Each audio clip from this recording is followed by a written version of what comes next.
Je fais de la publicité sur Meta depuis 2018. J'ai dépensé plus de 15 millions d'euros sur la plateforme dans différentes industries. Et voici exactement ce que je ferais si je devais tout recommencer aujourd'hui. Que vous dépensiez 100 euros ou 10 000 euros par mois, ce que je vais vous montrer fonctionne pour tous. Je m'appelle Ludivine Soirée, j'ai créé Manyleads et on aide les entreprises à construire un système d'acquisition client prévisible et rentable grâce à Meta Ads, avec une équipe marketing alignée avec l'équipe commerciale. Depuis 2018, je pense que j'ai testé à peu près tous différents budgets, différents secteurs, différentes stratégies. Et dans cette vidéo, je vais vous éviter des heures de recherche en vous donnant le process clair que j'utiliserai si je devais tout relancer aujourd'hui.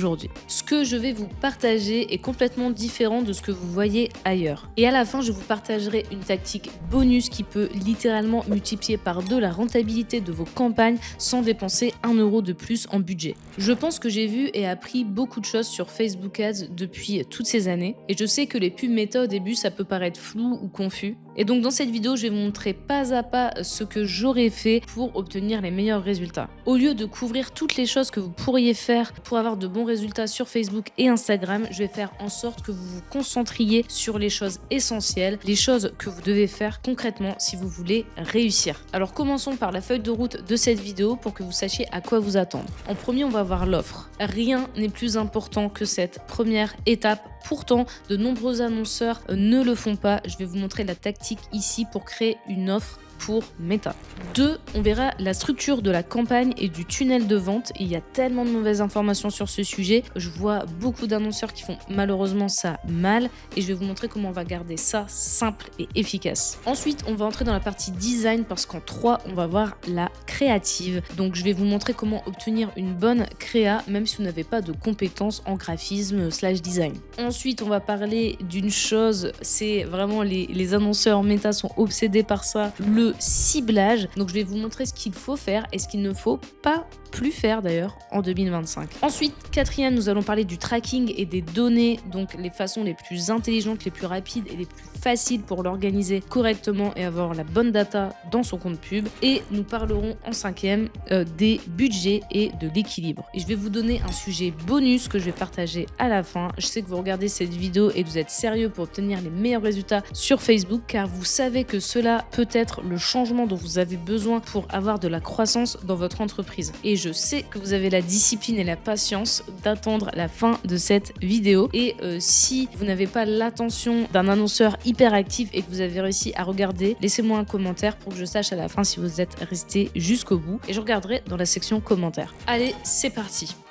L'offre. L'offre, c'est l'élément le plus important de votre campagne. Au-delà des créatives, au-delà du ciblage, l'offre, c'est ce qui va faire la différence. Une offre, ça ne se limite pas à un produit ou un service, ni à une simple réduction. C'est tout un ensemble d'éléments qui sont destinés à augmenter la valeur perçue et faciliter la décision d'achat. Pour vous expliquer l'offre et comment la construire, je pense que c'est intéressant de prendre la construction de l'offre par Alex Hormozi dans son livre $100 Million Offer. Donc l'idée, c'est qu'il présente l'offre comme une équation avec 4 composantes. La première composante, c'est le résultat rêvé, ce que le client espère obtenir, par exemple devenir riche, perdre du poids, avoir une belle forme. Le deuxième élément de cette équation, c'est la probabilité d'y parvenir. Donc dans quelle mesure le client croit qu'il obtiendra réellement ce résultat grâce à votre produit ou service. Donc ça peut être par les certifications que vous avez, les témoignages clients que vous avez multipliés, les grandes références avec lesquelles vous travaillez, votre marque, si vous avez une forte notoriété par exemple, parce que vous faites de la pub et ou du contenu,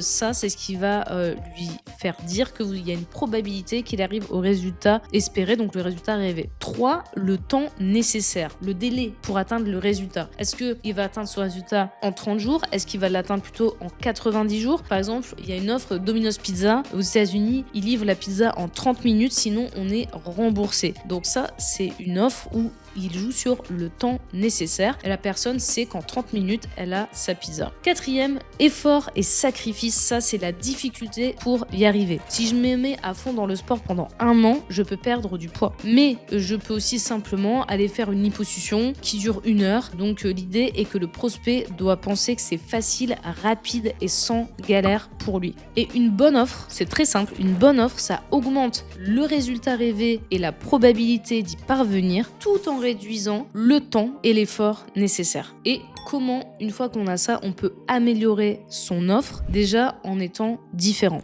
Montrer en quoi votre service donne de meilleurs résultats que vos concurrents, ou est plus rapide et demande moins d'efforts, ou propose une expérience plus simple et plus agréable. Même une seule différence claire peut faire que votre offre devient tout de suite plus attractive. Ensuite, vous pouvez améliorer votre offre grâce à une garantie. Les garanties, ça réduit le scepticisme et ça augmente la probabilité d'achat parce que le prospect en face aura l'impression de prendre, et c'est vrai, de prendre moins de risques. Par exemple, le remboursement si le résultat n'est pas atteint. Ça peut être une garantie. La poursuite du service jusqu'à obtenir le résultat. Ou alors la garantie de durée, de livraison ou de performance. Je vous parlais de Domino's Pizza tout à l'heure. Livré en 30 minutes ou remboursé, c'est une garantie de livraison et de durée. L'idée, c'est montrer que vous prenez une part de risque à la place du client. Et ça, vous pouvez le faire dans n'importe quelle industrie.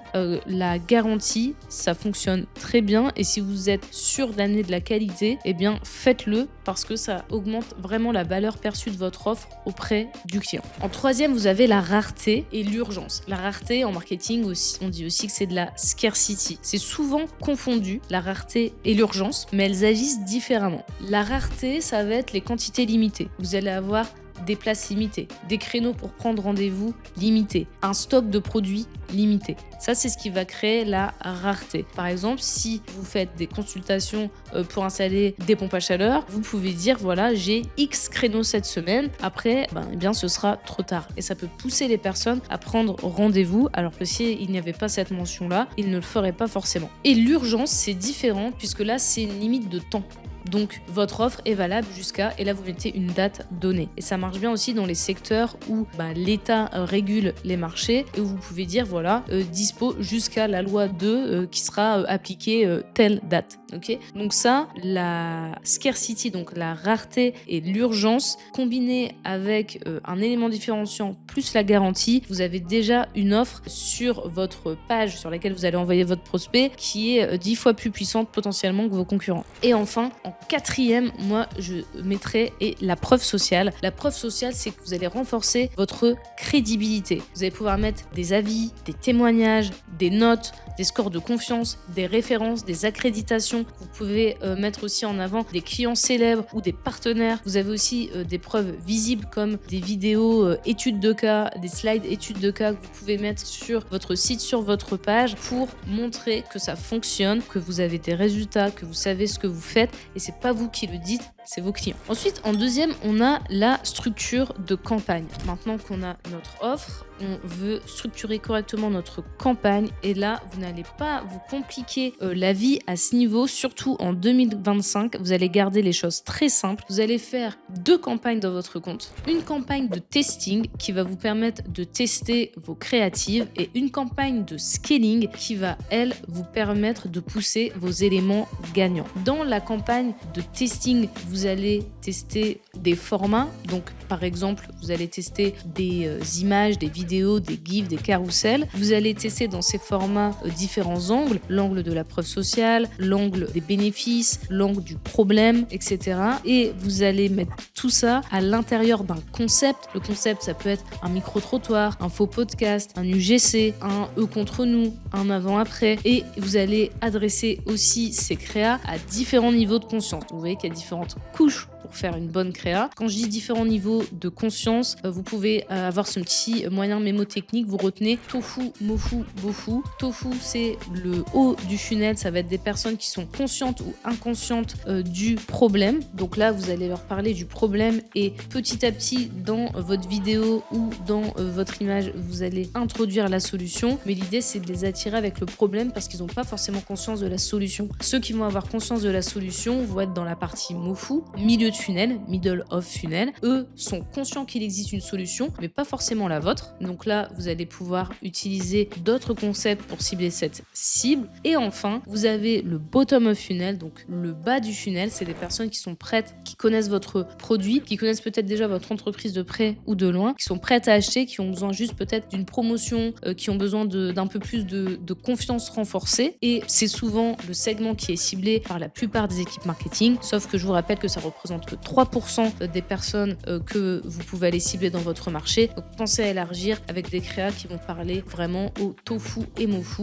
dont je vous ai parlé maintenant. 3. La créative. Vous pouvez tester vos créas avec des formats statiques et différents messages à l'intérieur. Je parle des statiques ici parce que c'est les plus simples à produire rapidement. Évidemment, si vous avez ensuite un message gagnant, vous pourrez le dupliquer, faire des variations en vidéo. C'est ce qui va attirer sur Facebook et Instagram un bon prospect. Le but d'une bonne créative, c'est de gagner l'attention du prospect qui est en train de scroller et d'obtenir le clic de cette personne. Idéalement, l'attention doit être gagnée dans les 3 premières secondes. C'est le fameux hook, donc l'accroche. Et je vous ai dit que vous n'auriez pas besoin de skill là-dessus. Eh bien, vous allez utiliser la marketplace des créateurs sur Meta pour pouvoir avoir de bonnes publicités. Et c'est que ça va être des personnes qui vont être à l'aise devant la caméra puisque ils font déjà du contenu. Et en plus, vous allez pouvoir utiliser la notoriété de ces personnes-là en faisant ce qu'on appelle des partenariats publicitaires, donc les fameuses partnership ads que vous avez dans votre compte pub au niveau des publicités. Et donc, si la personne est très suivie par votre cœur de cible, vous pouvez avoir très vite de très bons résultats. Il y a des créateurs qui ont 5000 followers, mais qui vont juste peut-être demander 100 € pour une vidéo. Et même si vous vous dites, ok, c'est 100 € que je mets pas en budget publicitaire, ça vaut le coup de payer aujourd'hui un influenceur dans la niche que vous visez et de faire une publicité en partenariat avec lui parce que vous allez rentabiliser très rapidement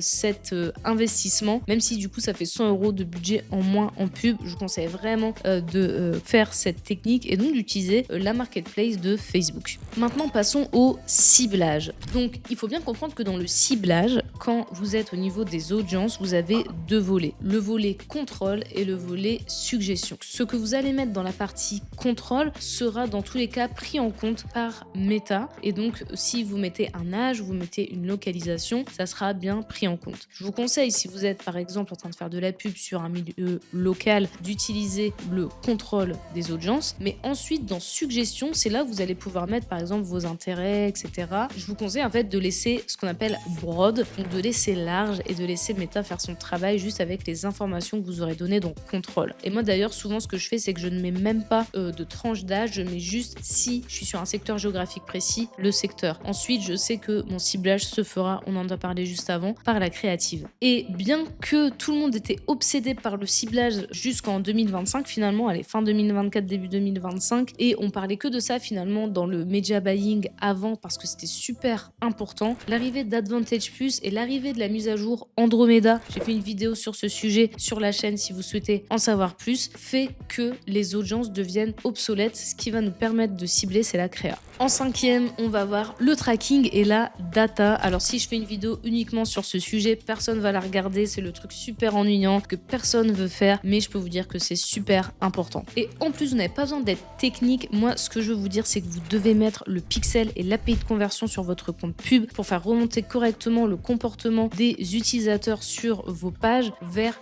Facebook. Et vous ne pourrez optimiser aujourd'hui vos campagnes, surtout avec Andromeda, que si vous avez un bon tracking. Si vous n'êtes pas technique, vous allez sur Upwork, sur Fiverr, vous allez trouver des freelances qui le font à un prix raisonnable et ça va vous permettre d'avoir des campagnes qui vont réellement performer, donc l'investissement vaut le coup. Ce que je vous conseille aussi, c'est de vérifier régulièrement votre Events Manager pour voir si tout se passe bien, que vous avez un matching de qualité OK, donc c'est la petite note sur 10, et que vous avez bien une remontée à la fois par le serveur, donc l'API de conversion, et par votre pixel, et que ce que vous voyez dans votre back-end, donc dans votre CRM, dans votre Google Sheet, là où vous envoyez vos leads, correspond bien à ce que vous voyez dans Meta. Par exemple, si vous générez 10 leads par jour, vérifiez que vous avez bien 10 leads chez Meta et que vous n'en avez pas juste 2 ou 3, sinon c'est qu'il y a un problème dans votre tracking. et donc ça fait que Meta va sortir beaucoup moins vite de la phase d'optimisation. Maintenant, voyons le budget et le scaling. Si vous commencez Facebook Ads, allons dans nos campagnes et mettez en daily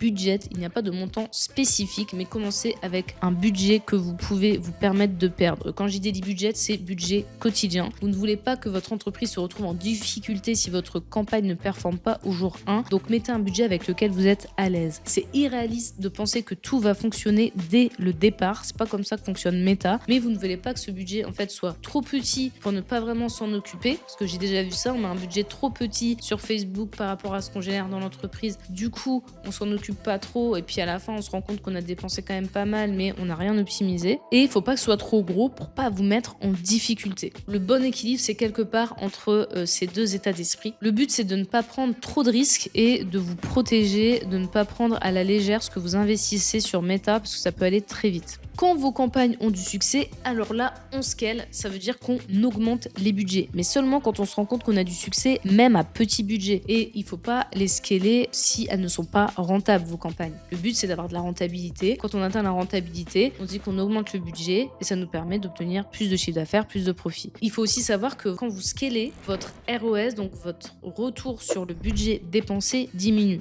C'est comme ça. Et donc, il faut être conscient que quand vous scalez, c'est que vous avez un bon retour sur le budget dépensé. Vous n'êtes pas juste à l'équilibre et vous pouvez absorber une diminution de ce retour, sur pub dépensé au fur et à mesure que vous augmentez le budget. Mon conseil, c'est de scaler doucement. Vous n'êtes pas obligé d'être hyper agressif. Au contraire, vous allez scaler doucement et ça va vous permettre d'avoir des performances stables. Donc bravo d'en être arrivé là et je vais vous donner maintenant le bonus dont je parlais au début de cette vidéo. Dites-moi en commentaire si vous êtes arrivé jusque là. On va dire le vrai game changer quand on fait de la publicité sur Meta, c'est d'augmenter la valeur d'un client, donc le Customer Lifetime Value, CLV. Imaginons que vous avez un client qui dépense 50 € chez vous, mais que vous pourriez lui faire dépenser 100 €, 200 €, 500 €, voire 1000 €. Prenons un exemple, votre coût d'acquisition client vous coûte 30 €, c'est le CAC. Et votre panier moyen est à 50 €. Ça veut dire que vous avez dépensé 60% du revenu en acquisition. Maintenant, si le panier moyen est à 500 €, mais que votre coût d'acquisition client reste à 30 €, vous avez uniquement dépensé 6% en acquisition. Et pour ça, les business font différemment parce que ça dépend dans quelle industrie vous êtes, mais vous pouvez le faire grâce à de l'abonnement. Donc ça vous permet d'augmenter le panier moyen parce que vous savez qu'une personne va rester avec vous. Vous pouvez faire l'achat répété. C'est typiquement les marques par exemple de compléments alimentaires où vous allez, si vous êtes dans le service d'installation, installation de pompe à chaleur, panneaux solaires, habitat, vous pouvez proposer du suivi, du SAV, de l'entretien. Donc c'est des achats répétés. Ou si vous êtes par exemple une clinique esthétique, vous pouvez proposer pareil des achats répétés. C'est pas forcément un abonnement, mais des achats répétés dans le temps parce que c'est quelque chose qui s'entretient par exemple tous les 3 mois. Vous avez aussi le parrainage. Donc il y a des techniques pour quand vous avez acquis un client sur Facebook et c'est qu'il vous en rapporte 2 ou 3 en lui proposant en échange de la valeur. Et donc ça permet aux meilleurs annonceurs qui dominent sur Meta Ads d'avoir de la rentabilité. Et finalement, on se rend compte de quoi? Que les meilleurs annonceurs sur Meta et ceux qui dépensent le plus, que vous voyez le plus, ce qu'ils maîtrisent, ce qu'ils dominent, c'est le back-end, c'est-à-dire ce qui se passe après que la personne ait cliqué. Donc la vraie vie quoi, derrière le compte Facebook, ceux qui pensent vraiment à ça gagnent. Donc je pense ici aux relances SMS, à l'emailing, au contenu, au contact des clients juste après le clic. Donc tout simplement, c'est parce qu'ils peuvent se permettre de dépenser plus pour acquérir un client grâce à tout ce qu'ils ont construit. Donc cet écosystème, ce système qu'on construit chez Moneyliz qui permet en fait d'augmenter la valeur client. Donc eux, ils peuvent dépenser plus pour en acquérir un, donc ils sont plus visibles et c'est ce qui fait en général le succès d'une campagne en génération de leads. En tout cas, si vous êtes arrivé là, bravo. Si vous souhaitez obtenir de l'aide dans la gestion de vos campagnes, je laisse le lien pour prendre rendez-vous avec moi ou un membre de mon équipe pour vous aider à y voir plus clair. On propose un audit sous d'ailleurs Andromeda actuellement. Et dans tous les cas, je vous dis à très vite. Abonnez-vous à la chaîne, activez les notifications, mettez un j'aime si cette vidéo vous a plu. C'était Ludie pour la qualité.